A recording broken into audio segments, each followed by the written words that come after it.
कहानी है रामपुर गांव की, जहां के मर्द औरतों को हमेशा नीचा दिखाने की कोशिश करते हैं। अरे अभी तक खाना नहीं आया क्या? मुझे एक और शादी करने की जरूरत है। नहीं जी नहीं, ऐसा मत करना, वरना मैं कहाँ जाऊंगी। खाना लेकर मैं अभी आई जी। गांव के पंचायत में भी औरतों के खिलाफ ही बात होती थी। मैं जो फैसला सुनाता हूँ वो भगवान की आज्ञा होती है। इस लड़के ने अपने मन से शादी करके अच्छा नहीं किया। लड़के को घर भेज दो और इसकी शादी इसकी जाति की किसी लड़के से करवा दो। लेकिन ये लड़की, इसे तो गांव के बाहर निकाल दो। नहीं नहीं जमींदार साहब, ये क्या बोल रहे हैं? ऐसा नहीं हो सकता। मेरी बेटी मासूम है, इसे अच्छे बुरे की समझ नहीं है। अरे कहाँ जाएगी ये बेचारी? कहाँ जाएगी? इतनी चिंता है तो पूरे परिवार का गांव निकाला कर देते हैं। बेचारे पूरे बसे बसाए गांव को छोड़ना पड़ता है। चाहे जो हो, अगर बेटियों को कंट्रोल नहीं कर सकते तो गांव में रहने का कोई मतलब नहीं है। यहाँ औरतों को दब कर रहना होगा। कोई भी अपने हिसाब से कुछ नहीं कर सकता, सब ईश्वर की मर्जी से ही होगा। तभी गांव में एक आदमी दौड़ा दौड़ा आता है। सरपंच साहब, जमींदार साहब, वो कालिया है ना, उसकी बेटी पढ़ने के लिए शहर जा रही है। अच्छा, ये कब हो गया? और कालिया की हिम्मत कैसे हो गई ऐसा करने की? लेकर आओ उसे और उसकी बेटी को। फिर क्या था, हाजिर हो जाते हैं कालिया और उनकी बेटी। अरे कालिया, ये क्या सुनने में आ रहा है? बेटी को इंजीनियर बना रहा है तू? और ये बता, गांव में तो स्कूल नहीं है, फिर कहां से इतनी क्लास पास कर गई तेरी बेटी?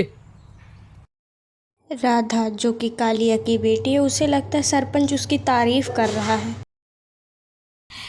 सरपंच जी, मैंने ऑनलाइन पढ़ाई की है, डिस्टेंस लर्निंग से। सभी में मैंने अच्छे नंबर पाए हैं, जिसे देखते हुए शहर की इंजीनियरिंग कॉलेज में मुझे स्कॉलरशिप मिली है। वाह जी वाह, क्या होती है ये? पहले तो ये बताओ, फिर आगे की बात करते हैं। पूरा गांव राधा को देख रहा था और राधा बोलती जा रही थी। तो ऐसे मैं फ्री में एक अच्छी शिक्षा लेकर गांव में जो कुछ परेशानियां हैं, जैसे बिजली, पानी और इंटरनेट जैसी समस्याओं के लिए काम करूंगी। मैं गांव को शहर से जोड़ने के लिए पुल का निर्माण करवाने का प्रस्ताव रखूंगी। मुझे पूरी उम्मीद है कि जल्द ही हमारा गांव भी तरक्की की राह पर चल पड़ेगा।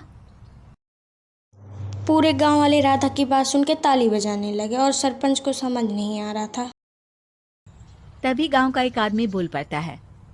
चुप रह नादान लड़की, गांव के खिलाफ जाने के लिए तुझे गांव से बेदखल कर दिया जाएगा, वो भी पूरे परिवार के साथ।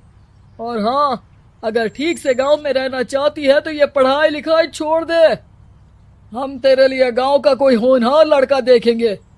अरे नहीं नहीं सरपंच जी, राधा बिटिया जो बता रही है, अगर वैसा हो जाए तो हम लोगों को पैसा कमाने के लिए बाहर नहीं जाना पड़ेगा। हाँ जी, और ना ही कोसों दूर पानी के लिए भटकना पड़ेगा। हमारे बच्चे भी अच्छी पढ़ाई कर सकेंगे और आगे बढ़ेंगे, ना कि हमारी तरह खेती करते बैठेंगे।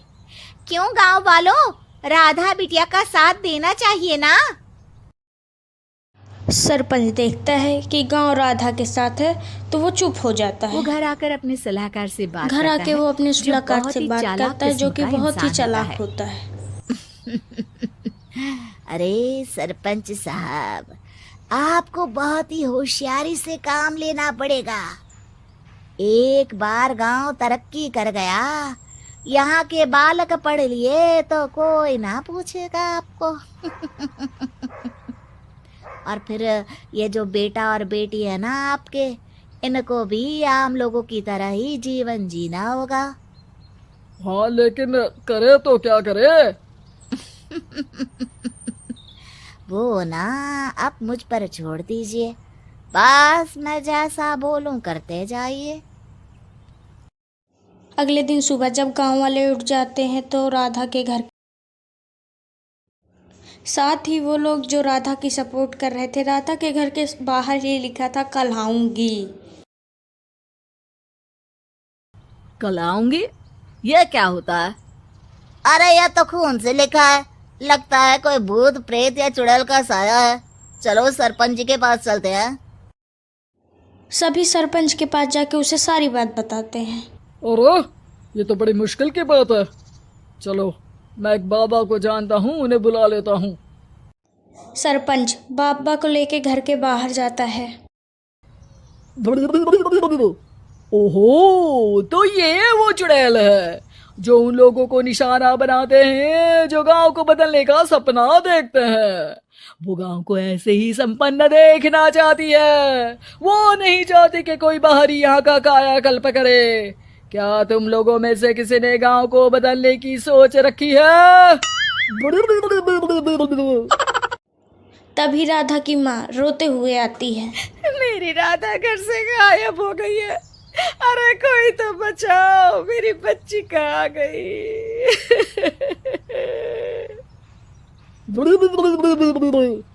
ले गई वो चुड़ैल, तेरी बच्ची को ले गई। अब वो उसे श्रापित करके छोड़ेगी, उस पर चुड़ैल का साया हो जाएगा। तभी वहाँ राधा आ जाती है और राधा के कपड़े पे खून लगा रहता है। सब राधा को देख के डर जाते हैं। माँ, पता नहीं मुझे कौन उठा कर ले गया था। अरे दूर दूर हो जा चुड़ैल, अब हम लोग इस गांव में नहीं रुकेंगे। अरे कैसी बातें कर रहे हैं आप? कल तो आप मेरे भरोसे गांव का हुलिया बदलने, अपने बच्चों को पढ़ाने और तरक्की उन्नति की बात कर रहे थे, तो आज क्या हो गया आपको?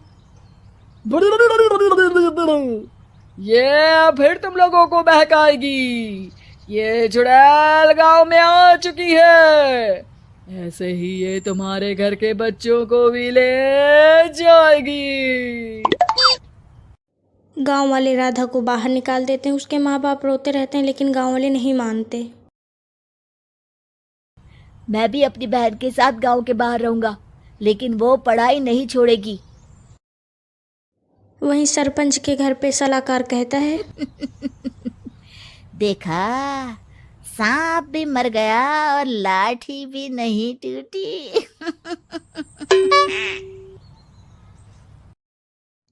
लेकिन अगले दिन सरपंच के घर पे भी वही शब्द लिखे होते हैं।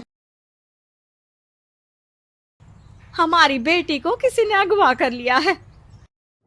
तभी राधा का भाई वहाँ आ जाता है।